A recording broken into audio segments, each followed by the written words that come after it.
Bon, l'alcool. On en parle ou pas? Épisode 8. Avertissement. Les cascades de ce film ont été réalisées par des professionnels. Pour votre sécurité et celle de votre entourage, n'essayez surtout pas de les réaliser vous-même. Je n'ai vu que quelques shooters et quelques pains.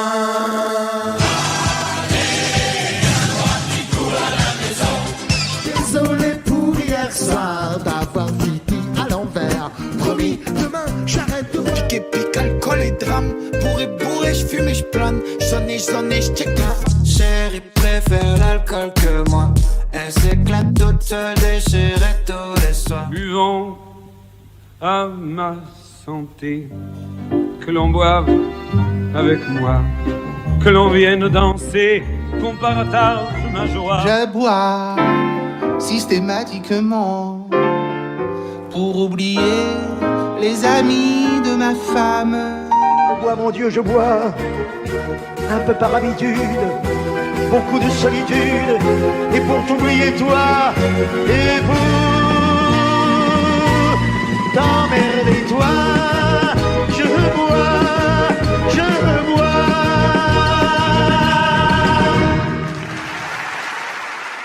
Avant de savoir lire et écrire, l'être humain consommait déjà de l'alcool. Il suffisait alors de laisser fermenter des fruits sans surveiller pour que ça devienne alcoolisé. Ce sont les bactéries et les levures qui se développent au cœur des végétaux grâce au sucre. On rajoute un petit peu d'eau et voilà, on a une boisson alcoolisée préhistorique. Ça brûle quand ça te sort. Avec les pommes, on a fait quelque chose qui ressemble à du cidre. Avec le houblon, on a fait de la bière. Et avec la vigne, on a fait du vin. Durant l'Antiquité, on a énormément de preuves de la consommation, de la fabrication et du commerce de l'alcool, des boissons alcoolisées. En Égypte ancienne, ou ancienne Égypte, ou Égypte antique, ou antique Égypte, la bière est la boisson nationale, moins dangereuse que l'eau qui croupit au bord du Nil. Nil. Elle était plutôt fade, car elle n'était pas faite de houblon. D'ailleurs, le houblon, on en parle ou pas? Le houblon fait partie des cannabacées. Les cannabacées sont une famille avec deux genres. Le chanvre, et de l'autre côté, Humulus, le houblon. Bon. Fin de la parenthèse. Donc elle était fade et peu alcoolisée, en fonction de la quantité d'eau qu'on rajoutait, quoi. Il y avait des brasseries d'État qui fournissaient les palais et les temples, et il y avait aussi du vin, mais c'était surtout réservé à la famille royale. Il paraît même que les amphores à l'époque avaient des étiquettes en fait sur les bouteilles, comme nos bouteilles de maintenant. Mais le vin, c'est surtout, on avance parce qu'on avance dans le temps, parce que le vin c'était surtout la spécialité de la Grèce antique. Des tablettes évoquent la viticulture, la consommation et de nombreux cépages différents. Le vin est vendu pur et plutôt très fort alcoolisé. C'est pourquoi ils le coupent avec de l'eau. Ceux qui ne le coupaient pas avec de l'eau étaient considérés comme des barbares. Le vin est parfois aromatisé avec du miel, avec du thym, avec certaines épices. Tu t'y connais en vin? Il y a aussi plus de 2000 ans, et ce sont les Romains aussi qui buvaient énormément de vin. C'est d'ailleurs à partir de ce moment qu'on parle de dépendance. Mais on buvait quand même à chaque repas. Alors ils sont fous ces Romains. Mais revenons un peu plus chez nous. En Gaule, l'hydromel était la boisson, à partir de miel, préférée des Gaulois. Mais la bière, la cervoise, qui n'était pas faite avec du houblon encore, parce qu'on ne savait pas encore l'utiliser, prenait une grosse part de l'alimentation des peuples gaulois. On y boit aussi du vin importé de Rome, contre des étoffes ou des tissus. Ça fait partie du commerce, et c'est surtout pour les riches gaulois du coup. Avançons un peu dans le temps. Au Moyen-Âge, c'est pareil. L'eau a toujours quelque chose, elle rend malade. C'est pour ça aussi qu'on se lave pas beaucoup, c'est pas un rituel quotidien. En France, la viticulture prend de l'ampleur. Et le commerce de l'alcool est du coup très taxé. Mais ça n'est toujours pas un vin très alcoolisé, il est plutôt médiocre et pas aussi bon que de nos jours. Le vin est parfumé parfois, comme l'hypocrase. Mais bon, c'est l'époque des tavernes, quoi. On est dans Kaamelott. Le vin y était servi en abondance, et la bière c'était surtout pour les paysans, en particulier du Nord. Au XIIIe siècle, le médecin Aldobrandino de Sienne critiquait la bière en ancien français. Le livre est disponible sur Google. De quelque manière qu'elle soit faite, elle nuit à la tête et à l'estomac, elle cause la mauvaise haleine et la perte des dents. Et il précise que c'est mieux de boire de la bière avec du vin mélangé. Dès le haut Moyen-Âge, la bière est meilleure car elle est brassée dans des monastères, et c'est surtout dans le Nord. C'est peut-être pour ça que quand on va à Carrefour dans le Nord, il y a beaucoup plus de choix de bière que dans le Sud. On en a de la chance. Après, c'est grâce aussi à nos amis belges. Hein. Il reste aussi des alcools dits spiritueux, comme l'absinthe, qui faciliterait les règles douloureuses. Donc c'était aussi des pratiques pour se soigner. Mais ça, on en parlera après. Durant la Renaissance, la création de la bouteille profitera à l'expansion des boissons alcoolisées. On passe à notre deuxième partie, mais qu'est-ce que c'est l'alcool en fait? Aujourd'hui et depuis des siècles, on n'utilise plus tellement la fermentation, mais c'est la distillation qui est le processus chimique utilisé pour faire de l'alcool. On chauffe la fermentation pour ne garder que l'alcool et faire disparaître l'eau. Donc l'alcool n'est pas de l'eau. L'alcool c'est pas de l'eau. L'alcool est donc plus concentré et ça fait des alcools forts comme la vodka.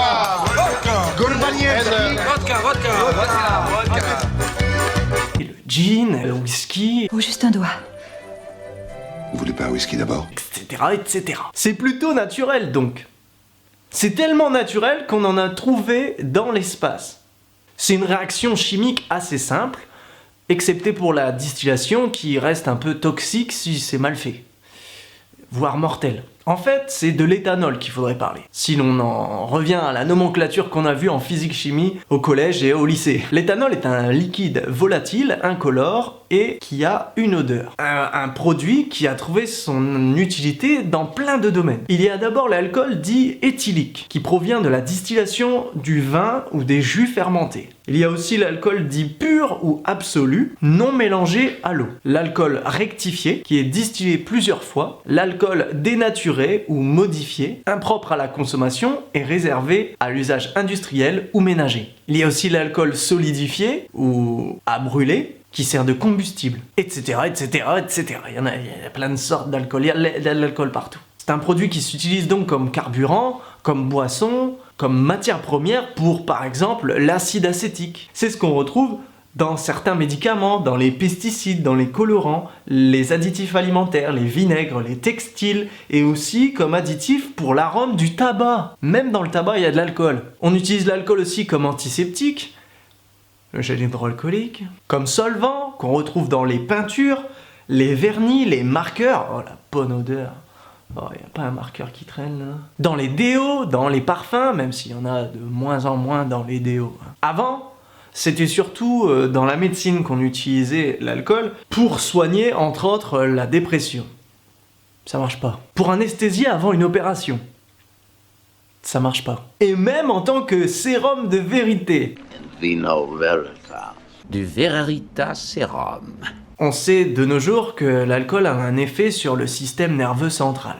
Ça ralentit la cognition, c'est-à-dire l'ensemble des processus mentaux permettant la connaissance. Ça affaiblit la mémoire, le langage, le raisonnement, l'apprentissage, la résolution de problèmes, la prise de décision, la perception et l'attention. Ça ralentit aussi les capacités sensorielles et la motricité. Ce produit, à faible dose, nous fait ressentir une certaine légèreté, on est relax. Puis, plus on augmente les doses et plus les symptômes sont violents, allant de simples nausées jusqu'à la mort. En passant par les vomissements et les pertes de connaissance. Bilan de cette partie, boire de l'alcool, c'est pour le goût et ou pour l'effet psychotrope. C'est une drogue quoi. Une drogue. Mais alors, plein de questions légitimes me viennent en tête comme elles vous viennent dans la vôtre. Sachant tout cela, pourquoi cette drogue-là est-elle autorisée à partir de 18 ans? Pourquoi le lobby vin et société, lobby français, refuse-t-il encore aujourd'hui d'admettre que le vin peut être addictif? Pourquoi est-ce légal étant donné les ravages que cela provoque depuis des siècles et des siècles? Et pourquoi d'autres drogues sont illégales? Et pourquoi les autres drogues ne sont-elles pas taxées comme l'alcool? Ou comme le tabac? Ça fait beaucoup de questions à poser. Je vais regrouper tout ça en se demandant une seule chose. Pourquoi on boit de l'alcool? Revenons un petit peu sur la définition du mot déjà. Le mot alcool désigne toute boisson contenant de l'alcool, de l'éthanol. Ce mot vient de l'arabe al-koul, al-hol, je sais pas trop comment on dit, qui désigne une fine poudre noire existante depuis l'Antiquité, qui servait de collier en fait pour protéger les yeux, et qui donnera aussi le mot kol, un produit de beauté qu'on retrouve chez Jack Sparrow par exemple. Ce que tu dis n'a aucun sens. Mais rien à voir avec l'alcool du coup en fait, le mot... Bah non. Ce sont les alchimistes de la Renaissance qui vont utiliser ce mot pour désigner le produit de la distillation du vin. Une définition qui viendrait de Paracels. Dans le Lexicon Alchimiae de 1612, une définition du mot alcool avec un K et un seul O est donnée. Bon. Pourquoi on boit de l'alcool? Bah dans l'Antiquité, on buvait pour se soigner de certaines maladies. L'alcool, la cause et la solution de tous nos problèmes dans la vie. Et ce, jusqu'au XXe siècle encore, où l'on croyait que ça désinfectait les plaies. Bon, en vrai, ça se vend encore en pharmacie, mais ça brûle et ça anesthésie les plaies plus que ça ne les soigne. Ou alors on croyait que ça soignait le rhume, grâce à des grogues ou de la gnôle. Mais il y a zéro preuve scientifique. Bon, dans l'Antiquité jusqu'à la Renaissance, même un peu après, on buvait aussi pour se nourrir. Les boissons à base d'orge, de céréales et de fruits étaient souvent coupées à l'eau, donc très faiblement alcoolisées. On va pas se mentir, ça remplissait le ventre, quoi. Pourquoi on buvait de l'alcool? Bah, on buvait aussi par rapport aux croyances, à la religion. En Égypte antique, les fêtes religieuses étaient très nombreuses, jusqu'au Nouvel Empire qui stigmatisait l'ivrognerie. Et le mec lui dit, c'est le pharaon. Les anciens critiquaient déjà, dans des papyrus, les beuveries des plus jeunes. Ça c'est une appartenance, le pharaon. C'est le pharaon, comme il s'appelle.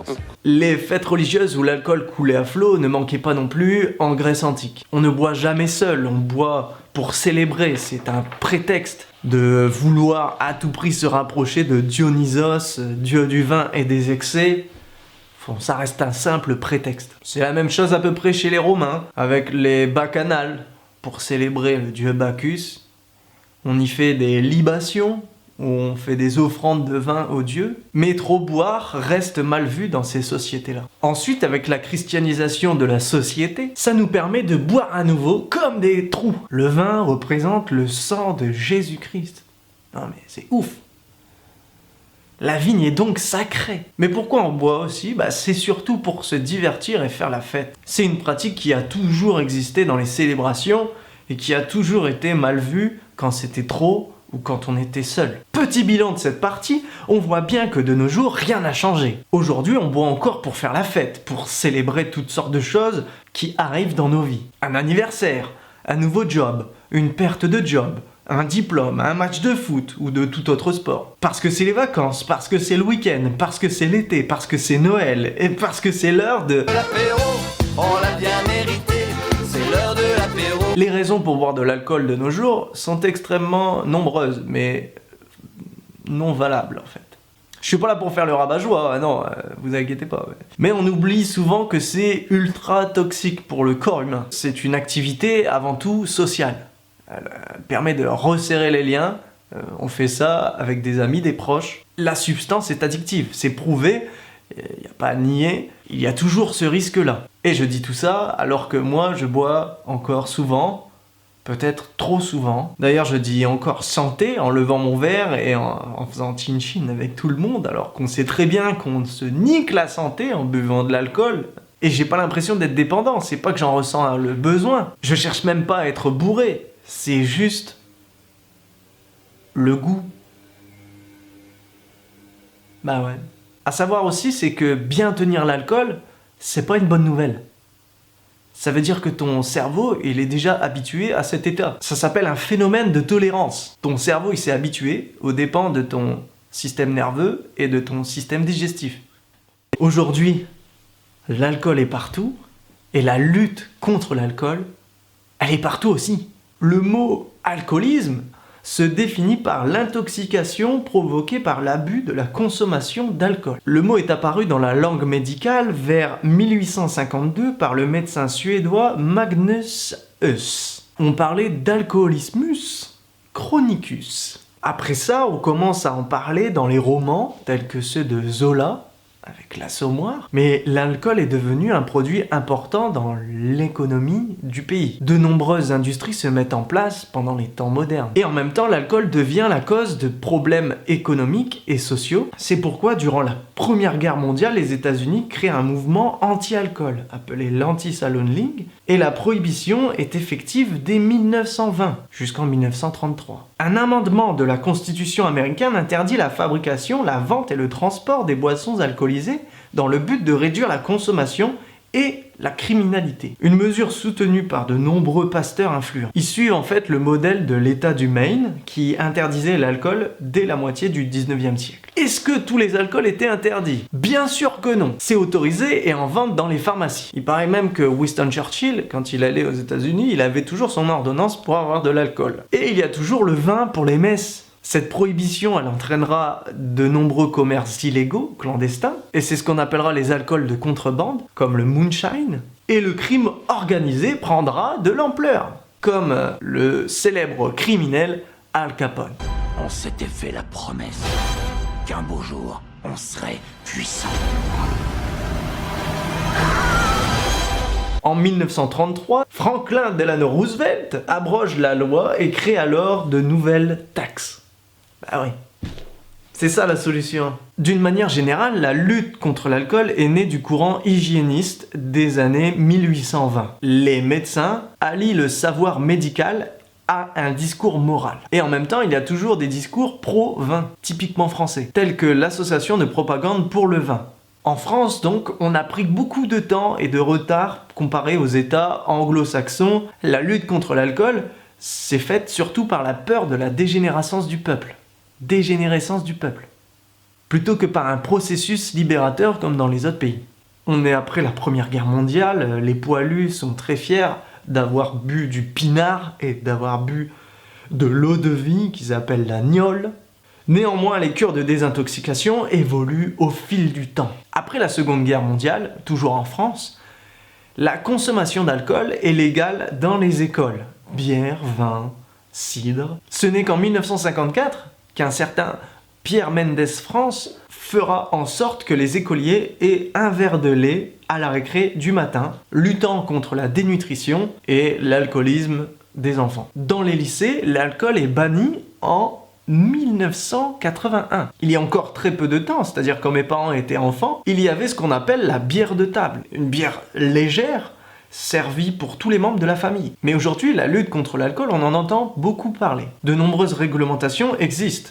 Il y a un âge légal dans à peu près tous les pays. On entend aussi beaucoup parler de la conduite en état d'ivresse, avec Sam. Non, non, pas très sérieux ça les gars. Il vous manque pas quelqu'un? Sam, celui qui conduit, c'est celui qui ne boit pas. La publicité pour les boissons alcoolisées existe encore, mais il y a toujours la petite phrase « L'abus d'alcool est dangereux pour la santé ». Même si maintenant, en fait, c'est plus cette phrase-là. Au-delà de 2 verres par jour, vous augmentez vos risques d'hémorragie cérébrale, de cancer et d'hypertension. Pour votre santé, l'alcool c'est maximum 2 verres par jour et pas tous les jours. Comme pour le tabac, les films et séries doivent faire attention à l'influence qu'ils peuvent avoir sur leur public. Mais ça reste beaucoup plus réglementé pour le tabac que pour l'alcool. Bilan de cette 4e partie, bilan de la vidéo sur l'alcool, il y avait beaucoup de choses à dire. L'alcool est encore bien présent dans notre société et dans nos vies, surtout en France. Sur YouTube, quand on tape le mot alcool, on tombe soit sur des vidéos de Pierre Cross ou alors les Coco Bongo qui boivent pour nous divertir, soit sur des vidéos qui tentent d'alerter les gens sur les dangers de l'alcoolisme, de l'alcool. Je regarde plutôt les vidéos de Pierre Cross. Donc les boissons alcoolisées sont partout. Et la lutte contre l'alcoolisme a encore du boulot. Je suis désolé, mais dans n'importe quelle série que vous regardez, n'importe quel film, il y a toujours tout petit peu d'alcool caché quelque part. Pratiquement n'importe quelle série. J'en mets ma main au couteau. Je dis pas qu'il faudrait interdire l'alcool, surtout pas. C'est juste qu'il faut pas mentir aux gens. Faut pas leur faire croire que c'est sans risque. Franchement, j'aurais pu encore continuer 3 ou 4 heures tellement j'ai des choses à dire. Tellement j'ai appris de choses rien qu'en fouillant sur internet. Je n'ai pas tellement parlé de la mortalité, de ce qu'on risque en buvant trop. J'ai pas parlé des violences conjugales, parce que c'est quand même très très lié malheureusement. Tous les décès directs et indirects liés à cette pratique. On tombe dans les pommes, on se réveille plus, on se noie dans son vomi, on se réveille plus. Ces choses-là, ça c'est des décès directs. Les décès indirects, c'est tout ce qui est accident provoqué par quelqu'un qui a été alcoolisé en fait. Les meurtres aussi, ça en fait partie. Je n'ai pas trop parlé non plus des réglementations, de la licence 4, qui est importante pour tout commerce qui vend de l'alcool. Je n'ai pas parlé des différents types d'alcool, alors que j'adore tous les types d'alcool, malheureusement. Mais je veux dire, on a tellement de choix de nos jours.